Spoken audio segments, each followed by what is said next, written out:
Bonjour, bonjour, bienvenue sur les oracles de Sandrine. J'espère que vous allez tous très bien. C'est parti, on va aller voir ce qui vous attend les Capricornes pour ce mois de mars 2025. Quels sont les messages pour vous et surtout d'où vous venez? Qu'est-ce qui vous colle encore au basque, les Capricornes? Qu'est-ce que vous devez lâcher? Qu'est-ce que vous devez accueillir? Qu'est-ce que vous devez libérer peut-être? Sur quoi vous devez travailler? On va aller voir tout ça. Allez, il me faut une carte, s'il vous plaît, pour les Capricornes pour ce mois de mars 2025. Alors, j'ai deux cartes. Le karma et le message d'amour. Waouh! Alors, on vous dit ici que vous attendez peut-être un message. Alors, soit vous avez envie de l'envoyer, soit vous avez envie de le recevoir. Je ne sais pas dans quel sens ça vous parle. Mais il y a une histoire de message d'amour à envoyer ou à recevoir qui devrait être là depuis quelque temps et qui n'est pas. Alors, est-ce que vous n'avez pas envoyé de message alors que vous le devriez? Est-ce que quelqu'un ne vous a pas envoyé de message alors que vous l'attendez? Il y a quelque chose comme ça. Donc, il y a quelque chose d'une ancienne relation qui n'est pas encore finie. On voit qu'il y a des messages d'amour qui devrait s'exprimer. Bon. Peut-être que vous attendez ça et que ça reste dans le coin de votre tête et que vous avez ça dans votre... vous espérez que ça vienne un jour, un autre, qui sait. On voit que les choses vont s'améliorer. Alors, ici, on ne parle pas forcément du côté amoureux. On peut parler aussi de ce que vous vivez au quotidien, dans vos activités, dans votre travail, dans le quotidien de la vie. On voit que les choses évoluent et avec le soleil évoluent d'une manière très positive. Donc là, je suis contente parce que tous les signes étaient assez particulièrement, c'était assez lourd comme tirage depuis le début, depuis les béliers. Là, c'était un petit peu compliqué ce mois de mars. J'ai l'impression que vous êtes là pour voilà, redonner du souffle aux autres signes. Parce que là, plutôt vous, ça va bien, vous vous sentez bien, vous développez vos affaires, vous développez votre travail, vous vous sentez bien dans votre quotidien, tout va bien. Le soleil est de retour, ça va bien pour vous. Bon. Alors, peut-être que c'est ce message qui arrive finalement, qui vous donne cette joie, ce bonheur, mais peut-être pas. Ah, je parlais trop vite. On parle de limites et de l'oppression. Bon, alors, on vous parle de restrictions, d'épuisement, de dépression, de diminution des ressources, de sentiments d'isolement, de punition et de confinement. On vous parle d'autodiscipline, de pratique, de respect de soi, d'introspection, d'entraînement à la patience, de l'accumulation d'énergie, du rituel et de maturité.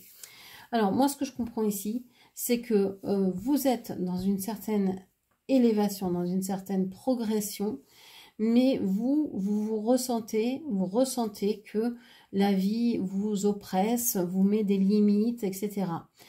Si ce n'est pas la vie, c'est vous qui allez mettre des limites parce que vous vous sentez fatigué, parce que vous vous sentez peut-être un petit peu moins bien. Vous avez besoin de mettre un cadre, de mettre vos propres limites pour ne pas vous sentir dépassé, etc. Pour ne pas que ça aille trop loin.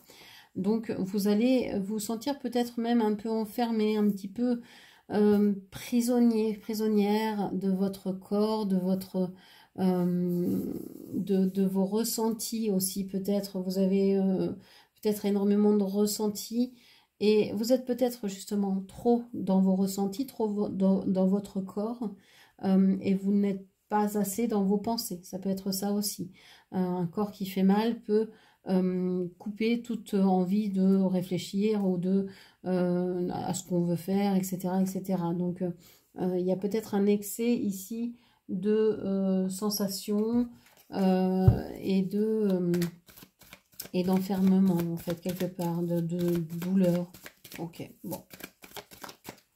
Alors, on a quoi? On a la polyvalence. Bon, vous allez vous adapter, plus ou moins bien, ça dépendra des jours, mais vous allez vous adapter. Vous allez vous adapter. Il y a l'idée que vous avez plusieurs cordes à votre arc, et on a encore le soleil. Et si vous n'arrivez pas dans un domaine, ben vous allez faire dans un autre et vous allez trouver votre place. Vous allez peut-être aussi trouver votre place dans différentes domaines ou dans différentes relations ou dans différentes activités, travail, etc. Donc là, on a une diversification des tâches, on a l'envie peut-être de se diversifier, mais pas à l'infini. Il y a une idée de c'est possible, on peut ouvrir, mais on va pas ouvrir à tout et à n'importe quoi. On va être raisonnable, on met des limites en fait. Moi j'ai l'impression qu'ici vous êtes en train de grandir et de grandir sagement. Vous savez que tout est possible et que justement vous mettez des limites parce que vous ne voulez pas faire n'importe quoi. Vous ne voulez pas aller dans tous les sens, même si vous savez, je ne sais pas, peut-être que vos dons se développent, peut-être que vous avez des perceptions plus fines, etc. Et vous ne voulez pas partir dans tous les sens, vous voulez juste mettre un cadre pour que ce soit sain à vivre, en fait. Ok.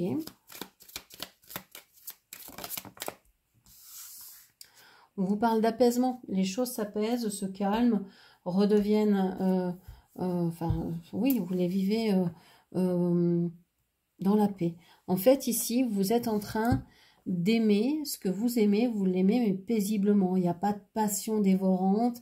Même si ici, on a le soleil, on a l'élévation, on a la polyvalence. Toutes ces choses-là sont très positives. Elles pourraient vous emmener très haut et peut-être trop haut. Mais non, parce que vous êtes dans le calme, vous savez mettre vos limites. Moi, ces cartes-là ne me font pas peur. Elles auraient pu être oppressantes avec d'autres cartes à côté, mais entourées de 2 cartes du soleil. Ici, pour moi, ce sont des saines limites qui sont mises à la polyvalence pour ne pas vous perdre dans plusieurs choses que vous seriez en train d'essayer ou de tenter. Vous êtes bien, vous gérez bien en fait ce qui va venir grandir ici. Ce qui est en train d'évoluer, vous le faites évoluer de manière à pouvoir l'accueillir. Et c'est plutôt une saine démarche, en fait. Et en plus, voilà, vous êtes au calme, vous savez très bien ce que vous aimez. On vous parle de la boîte intérieure ici. Avec cette boîte intérieure, on vous dit que vous avez peut-être caché vos souffrances, vos douleurs, bien au fond, sous le tapis, bien au fond de vous-même, dans un lieu où vous n'allez même pas, vous mettez de côté et vous remplissez à chaque fois quelque chose, vous arrive cette boîte pour vous détacher de l'émotion, pour ne pas la ressentir et pour être dans un certain self-control, pour être dans un certain contrôle de la situation et de la relation. Et de ne pas perdre pied. Donc vous passez peut-être en faisant à côté de l'expression de la vie finalement, parce que ici vous voulez toujours être en contrôle de ce que vous dites, de ce qui a été compris, de ce qui a été entendu, perçu, de comment l'autre va réagir. Il y a une espèce de contrôle de tout ça.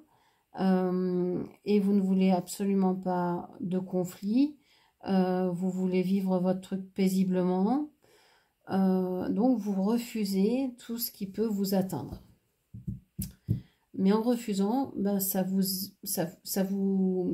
fait pas évoluer en fait. C'est comme si vous mettiez tout. J'ai l'impression que vous avez été peut-être assez rejeté dans votre vie. Et que vous ne voulez plus être atteint ou atteinte désormais. Donc, tout ce qui peut vous atteindre un petit peu, vous le mettez de côté, vous le rangez dans cette boîte intérieure et vous dites non, ça je m'en débarrasse, je n'en veux pas, je te le confie, je n'en veux pas, etc. C'est une histoire de contrôle en fait. Et vous êtes c'est presque en hyper-vigilance tout le temps pour surveiller à ne pas être touché par les émotions qui pourraient arriver à l'imprévu, quoi. Ok. Alors, peut-être qu'avec cette histoire d'apaisement, ici, vous allez peut-être réussir à lâcher cette boîte. Et pourquoi pas à l'ouvrir et à regarder ce qui se passe. C'est un peu comme la boîte de Pandore. Vous avez un peu peur de l'ouvrir. Cette boîte, vous avez peut-être peur aussi. On vous a peut-être jamais donné la parole. On vous a peut-être toujours dit de vous taire. Cette boîte, elle représente peut-être tout ce que vous auriez aimé dire que vous n'avez jamais dit. Et j'ai cette sensation que vous avez peur de l'ouvrir parce qu'une fois que vous allez ouvrir cette boîte, eh ben, vous ne savez pas comment ça va sortir. C'est incontrôlable. Et ça, vous ne supportez pas l'idée. Mais ça vous enlèverait peut-être des maux de gorge, ça vous enlèverait peut-être des douleurs dentaires, des douleurs du cou, des raideurs dans la nuque, etc. De pouvoir vous exprimer ou dans les épaules. Ok. Alors, il y a plusieurs façons de s'exprimer, hein. On peut s'exprimer en parlant, en communiquant, bien sûr, mais on peut aussi parler en écrivant, enfin, s'exprimer en écrivant. Et vous n'êtes pas obligé de faire lire ces écrits à qui que ce soit. Vous pouvez les garder pour vous ou bien les brûler. Vous pouvez, je ne sais pas, confier vos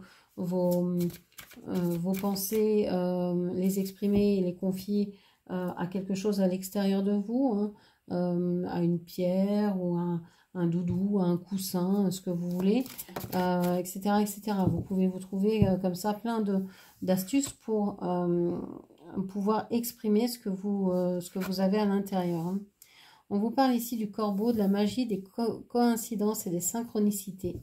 Vous avez peut-être la sensation d'être maudite ou maudit, d'être une mauvaise personne, d'avoir un mauvais karma, de ne pas avoir reçu assez de messages d'amour dans votre enfance. Peut-être qu'ici, vous n'avez pas reçu assez de messages d'amour de votre mère ou d'une figure maternelle. Ok. On a cette idée ici de voir aussi, de vouloir se croire peut-être au-dessus, hein. Avec le corbeau, on a cette idée de pouvoir magique un peu. Vous sentez peut-être quelqu'un avec un pouvoir, avec une certaine magie qui peut comme ça contrôler les choses de la vie, etc. Ok. Oh, j'ai 3 cartes. Je ne prends pas. Imagination. J'accueille et nourris la créativité de mon mental. Voilà ce que je vous disais, hein, c'est que vous étiez peut-être coincé trop dans votre corps à un moment donné. Eh bien, ici, on vous conseille de retourner un petit peu dans votre imaginaire, dans votre tête, et de faire des voyages entre les deux, hein. C'est ça qui est important, d'être dans vos pensées et puis aussi de voir ce que ça fait. Quand vous pensez à telle chose, qu'est-ce que vous ressentez dans votre corps? Et quand vous sentez ça dans votre corps, qu'est-ce que vous étiez en train de penser? Voilà. C'est important de faire ce va-et-vient. C'est ça, hein, de se comprendre aussi. Donc, c'est peut-être le travail que vous allez faire ce mois-ci, d'essayer de vous comprendre, de comprendre vos ressentis, de comprendre vos pensées et de voir comment ça parle. Et en tout cas, du coup, c'est exactement ça. Vous allez ouvrir cette boîte, vous allez ouvrir votre bouche, vous allez enfin vous exprimer, mais vous exprimer peut-être pas de la façon à laquelle vous vous attendez. Vous allez peut-être vous exprimer d'une façon peut-être un peu magique pour vous. L'écriture peut avoir cette sensation-là, hein, quand vous écrivez ou quand vous lisez. Vous pouvez être transporté dans un monde complètement nouveau, magique, etc. Donc voilà, laissez votre imagination vous emmener. Et puis revenez aussi dans votre corps parce que vous avez plein d'expériences à vivre et à vibrer depuis là. Voilà ce que je pouvais vous dire. J'espère que cette lecture vous aura parlé. N'hésitez pas à la commenter, partager, liker et puis bien sûr à vous abonner à ma chaîne. On se retrouve demain matin si vous le souhaitez sur Facebook pour les horoscopes du jour et puis pour les tirages mensuels, c'est sur YouTube. Dans la barre de description en dessous de cette vidéo, vous avez tous mes soins, les lectures d'oracle, tous les cocons de soins que je réalise pour vous. Et vous avez aussi mes coordonnées pour me joindre, donc n'hésitez pas si vous en ressentez l'envie ou le besoin. Voilà, je vous embrasse et je vous dis à très bientôt. Merci, au revoir.